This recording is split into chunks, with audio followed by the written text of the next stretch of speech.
Step 4. Now that you have completed the draft of your proposal, it's time to start the important proofreading part. A proposal is not complete until you have completed this step. One of the things you're looking for is errors. Your proposal represents you to the person who's reading it. You do not want minor mistakes or major ones in spelling, grammar, punctuation to create a negative impression and make them question whether or not your proposal is valid or whether or not you should be the one to implement the proposal.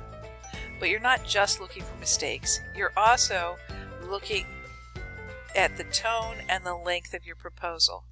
Is there places where you should rephrase things? Are there places where you can tighten up your language, where you can make something simpler?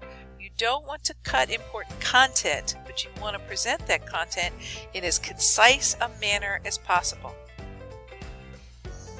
You want a proposal that is short enough for someone to read through in one sitting and interesting enough that they want to. You don't want them bored when they're reading your proposal. So go through, look at it. Is there a way that I can tighten it without losing important content? What about bullet points? What about a chart? How can I make this easier to digest without losing any of the important information? Once you think you have it letter perfect, don't send it out yet. Send it to somebody else you trust to read through it. A lot of times we can't see problems and things that we have written, so you need outsiders to look at it both for mistakes and for tone and length. If you can get more than one person to look at it, do it. The more people who look at it, the better. That increases the likelihood that you will have a solid proposal that will get approved.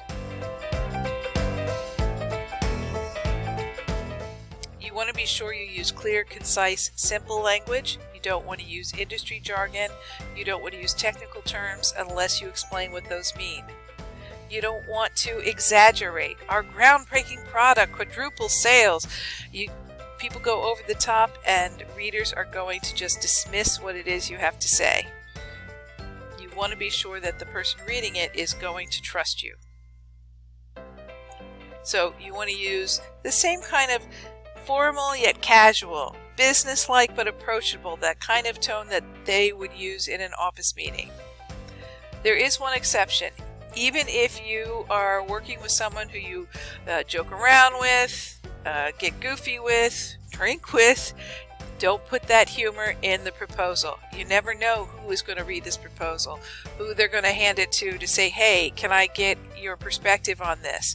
So something that might be funny to the person you're intending to read it may not be funny to someone else, and that could affect whether or not your proposal is accepted. And then your step 5 is to send out your proposal and follow up. Most of the time these days you can send your proposal as an email attachment. You want to send it as an attachment rather than within the body of the email. That minimizes the risk that key details are lost, whether when it's printed out or when it's being forwarded.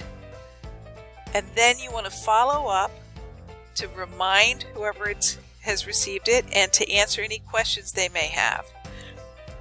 If you're doing it via email, you can use email tracking software to receive notification when the recipient opens it up, and then you want to follow up the next day to see if they have any questions.